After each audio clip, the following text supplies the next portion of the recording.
होनाय मोनसे आसनि दङ बे आसनिनि गेजेरजों बेकार सेंग्रा सिख्लाफोरनो विंगार गारि मोननाय विंगार गारि नुबाय ना नुवाखै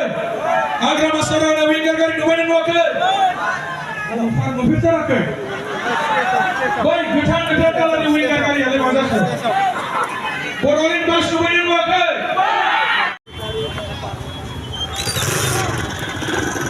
तो हेलो गाइस, गुड इवनिंग आप सभी को। यहाँ पर मीटिंग हुआ था, तो इस मीटिंग में आया था। तो अभी मीटिंग फाइनली ख़त्म हो गया। तो मैंने आने का टाइम में वीडियो बनाने के लिए नहीं मिला है, तो अभी मिला है मेरे को, क्योंकि अभी देखो लोग सभी जा रहा है।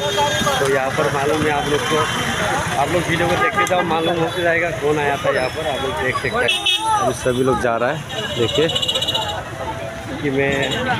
आने का टाइम में वीडियो कर नहीं पाया, बहुत जल्दी में आ गया, तो अभी जा रहा है।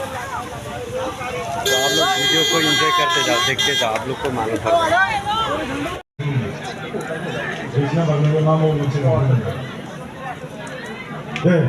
जायफ्रा जइन जागोन नोंखौ खावलायनाय जाबाय खाथियाव थाफाय खारिबे যিসকলে জইন কৰিব তেওঁলোকক অলপ ওচৰত আহি থাকিব কাৰণে অনুৰোধ কৰিলোঁ যাতে আমি সোনকালে কৰিব পাৰোঁ। ইয়াৰ পিছতে বহু উপকৃত আমাৰ দলৰ সভাপতি হাগ্ৰামা মহিলা ডাঙৰীয়া ভাষণ ৰাখিব যাতে সোনকালে হয়। যিসকল জইন কৰিব সোনকালে আহিব আৰু ওচৰত থাকিব।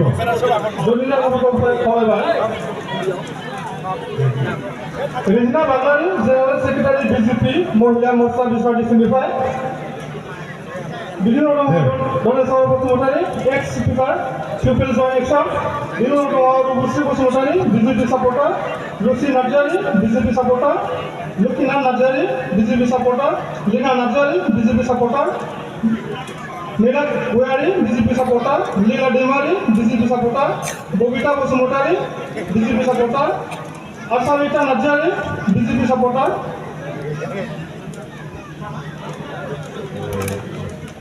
गाने गाने जीवन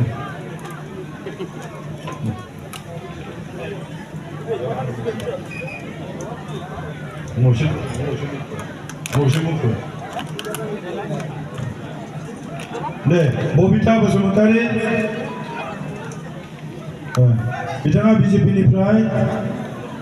आशारिता नार्जारी रसिला दैमारी एलिजाबेथ नार्जारी डिम्बेश्वर बसुमतारी टंकेल बराल दुर्गा शर्मा जुनिता नार्जारी लिमि बसुमतारी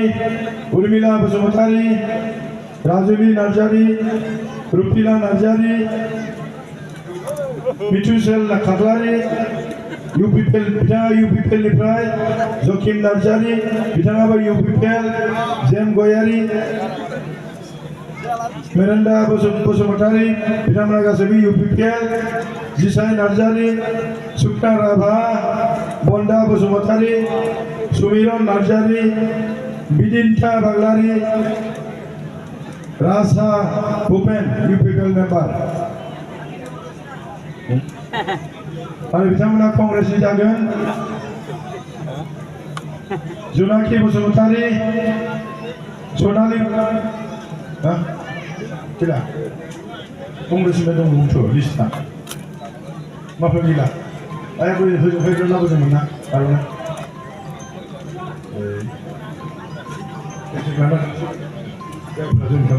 जायफ्रा जइन खालामनो नागिरदों बे नाम मख'नायफोरा एसे सिगांथिं फैयोबा मोजां जागोन। दे सनालि दैमारी रंजालि खाख्लारि ना हेन्डसेक लाना थांसै सार दे विष्णु खाख्लारि लकेश्वरी मुसाहारि दौदे बसुमतारी निरुमा बसुमतारी सुकुश्री रामसियारी खुटेब नार्जारी मुजिला मुसाहारि सिलि बसुमतारी दैबकी दैमारी रुपाली बसुमतारी खुदाबादि गान खननो रोङा खननो रोंबाथ' खनगौमोन आं मिथिबाय बे जिराय बयबो थिगैनो दंथ' थिगैनो दं दे इलेक्सना इलेक्शना फैगौ सेप्टेम्बर मासनि फुजानि सिगां सिगां जागोन होनदों नङा होमबा इलेक्शना जासिगोन बयबो मिथिगौ आरो दा नोंथांमोनहा बिटिसिआव प्रथम निर्बाचन प्रथम इलेक्शन होगोनलै नङा होमबा जाथ्राखौ मोजां खालामनानै ला जिहेतु प्रथम बिटिसिआव भट होगोन नंगौना नङा जाथ्रायाव नस्थ' खालामनानै ला नस्थ' खालामनानै लानो नाङा बे जाय पार्टिया सरकार दागोन बेजों थाफानानै खामानि माव बिटिसिआव मा सुबिदा दं गैया मोनगोन नोङो उल्था पार्टिजों थानानै मा मोननांगौ उल्था पार्टिया सोर ट्रेक्टर बे प्रमदानो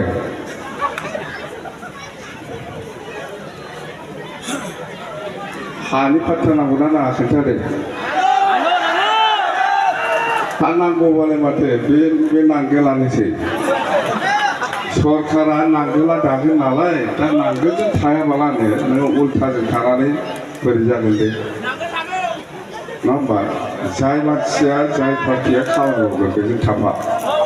थागोनथ' थागोन ना मा जाखाबाय नोंस्रा ओरैजाय फारसेथिं जाथ'लायो र' ओरै दे नोंस्रा सोरजों थायो खोन्थाद' नांगोल सरकारा नांगोलानो दागोन नालाय दा सरकारजों थाफायाब्ला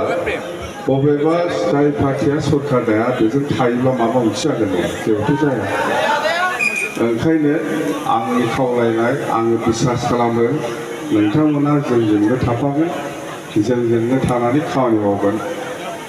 आरो नोंथांमोना जेखौ लुबैदों बेसेबांबा गोबाव बोसोरनिफ्रायनो जोंबो बड'लेण्डआव हाबफाहांसिगौ जोंबो बड'लेण्डआव हाबफाहांसिगौ दाथ' हाबबाय नङा होमबा माखासे दंबावो हाबनांगौ बेखौबो सोलायनि बेबस्था लानांगौ जोंहा दायथ'आ बेनो मिथिबाय दायथ' दङ मौल' हासार बेसे नाजायो जोंहा होमबा दे हारसाफोरबो दं थारमाने गाल्ला जानोसै ना दाना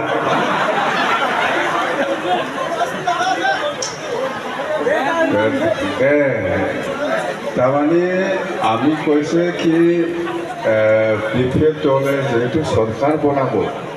এই বিপিএফ দলের লগতে থাকি পেলাই কাম করক বেলেগ কোনোবা ইউপিপিএল বা কোনোবা বিজেপি বা কোনোবা কংগ্রেসে সরকার নবনায় সরকারটো এইবার বনাব বিপিএফ দলে তো আপোনালোকৰ এইখিনি অঞ্চলত যিবিলাক সমস্যা আছে এডুকেশ্যনৰ ক্ষেত্ৰত স্কুল কলেজ বা ৰাস্তা ইয়াতে প্ৰাইমাৰীলি বেছিভাগ এতিয়া এই অঞ্চলত স্কুল কলেজৰ খুব সমস্যা মই যিমান দূৰ জানো নবা স্কুল কলেজनि ओमफ्राय लामानि बेफोर प्रब्लेम दं स्कुल कलेज और रास्ता घाट এইবিলাক प्रथम प्रायोरिटी দিয়া হ'ব আপোনালোকৰ এই অঞ্চলৰ কাম কৰাৰ ক্ষেত্ৰত না নালাগে প্ৰব্লেম এইটোৱে কাৰণ নতুন এৰিয়া যেহেতু এই অঞ্চলে বহুত পিছ পৰি আছে এতিয়া আপোনালোকে সুযোগ পাইছে এইবাৰ বিটিচি প্ৰথমবাৰ আপোনালোকে ইলেকশ্যন দিব এই ইলেকশ্যনটো যাতে আপোনালোকৰ ভোটটো যাতে নষ্ট নহয় য'ত দিব লাগে য'ত দিলে কাম হ'ব এই ইয়াতে ভোট দিবি য'ত ভোট দিলে আপোনালোকৰ অঞ্চলৰ কাৰণে লাভালাভ হ'ব नोंथांमोननि ओनसोलनि थाखाय लाब जायो जेराव भोट होनानै देरहासार खालामनानै ओनसोलनि उन्नति बा ओनसोलनि जौगाखांनायखौ जोङो खालामनो हागोन बेहायसो भोट थुनांगौ ओरैनो बिना फैसा भोट थुना ट्रेक्टराव थुदो मोजां जागोन मिथिबाय नांगोलाव थुना हो मार्केट ना नांगोलाव भोट हो बास जों दङ मा खामानि मावनांगौ जोङो बुंदों जोङो मा बुंदों नोंथांमोननि ओनसोलाव एडुकेसननि खोथा बा लामा सामानि बा बहुद समस्या दं गोनां जिहेतु बिसिडिसि बानायनानै ओनसोलाव साख्रिफोर बानायनानै ओनसोलखौ जाखांहोनाय जौगाखांहोनाय खामानिखौ जों मावनांगौ प्रथम जिहेतु दा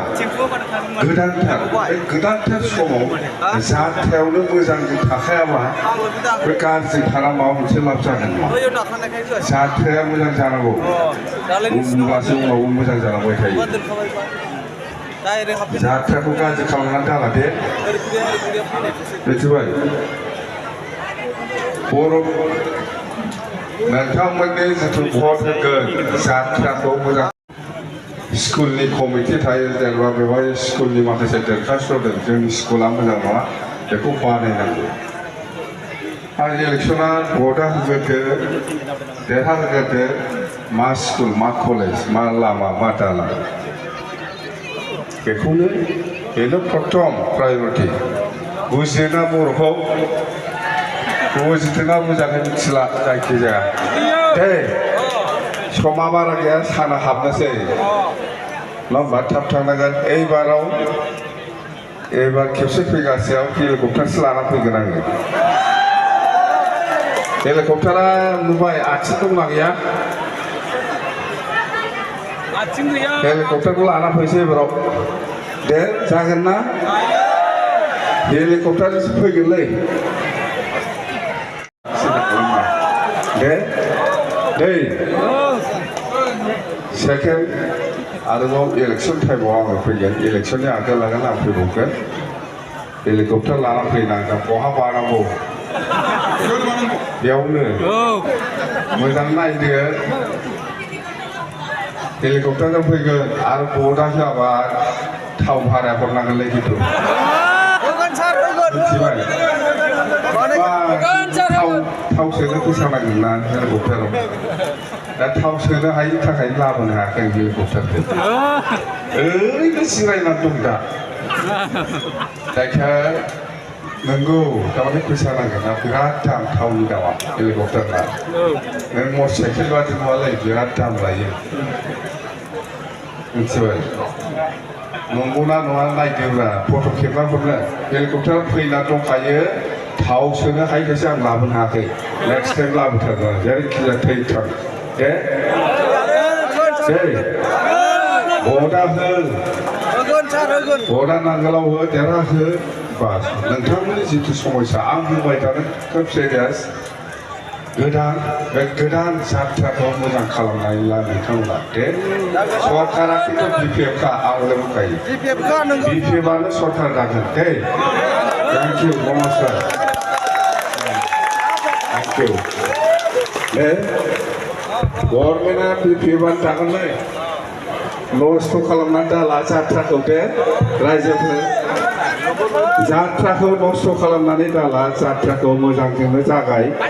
जेखौ बुंदों बेखौ मावगोन आं बिसिडिसि दङ बिसिडिसिजों नोंथांमोननि ओनसोलाव जौगाखांनायनि खामानि मावगोन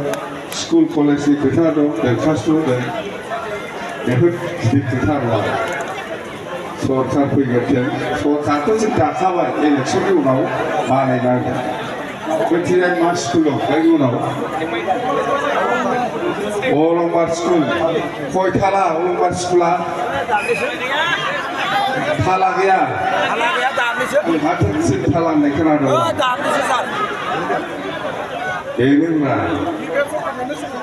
बेनो दा ओंखायनो जोङो बेफोरबायदि स्कुल कलेजखौ जों बानायनानै लानांगोन लामा दालां बानायनानै लानांगोन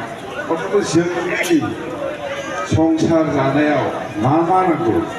बेखौ जोङो बानायना लानांगोन बेनि थाखायनो गोदो आन्दलन खालामदों बर'फ्रा बेखौ जोंनो दिनै सुबिदा होदों बे सुबिदाखौ जों लानो रोंनांगोन खिन्थु गोदान बे प्रमदआ ट्रेक्टर पार्टिया मोनसेखौ थगायफैनो हागौ गोदान बिसास खालामबा थैखागोन बिसोरो बिसास खालामबाय माथो जों सेस गोदान थगायफैनो हागौ बे प्रमद बर'आ बे इउपिपिएल दलनि लिडारफ्रा खिन्थु लाब गैया बिसोर खोथा दाला रायजोफोर क'क्राझार उदालगुरि चिरां बाक्सा बेफोर ओनसोलनि फरायसुला प्रमाण मोनगोन ए जाथिखौ माबा दंना गैया माने फना रायलायहरदो प्रमदा माबादो सोंनानै ला मिथिबाय एक नाम्बार थगायसुला बे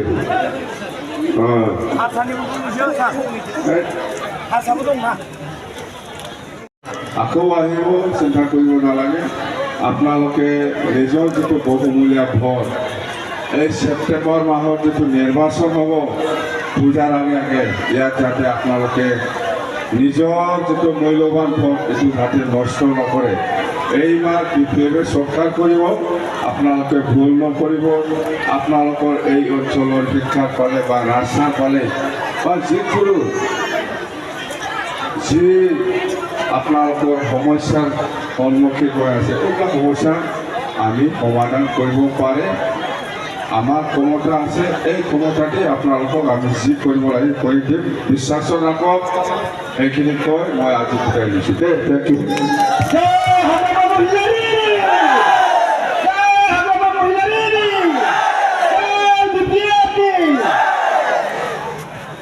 বহুত বহুত ধন্যবাদ তো 6টা প্ৰাইমাৰীৰ পৰা অহা আমাৰ BPF দলৰ সকলো সদস্য নেতা কৰ্মী আৰু আমাৰ BPF দলৰ শুভাকাংক্ষী আপোনালোক সকলোকে মই ধন্যবাদ জনাইছোঁ কৃতজ্ঞতা জনাইছোঁ আমি শুনিছোঁ আপোনালোকে 12টা বজাৰ পৰা ইয়াত আমাক ৰখি আছে এতিয়া যিহেতু আমাৰ অলপ আহোঁতে যথেষ্ট পলম হ'ল সন্ধিয়া হ'ল আপোনালোকে সকলোৱে ঘৰত যাব লাগিব সেইকাৰণে আকৌ এবাৰ আমাৰ ওদালগুৰি জিলা BPF দল তৰফৰ পৰা আপোনালোক সকলোকে আন্তৰিক ধন্যবাদ জনাই কৃতজ্ঞতা জনাই আজিৰ সভাখন ইয়াতে সমাপ্ত হোৱা বুলি মই ঘোষণা কৰিছোঁ ধন্যবাদ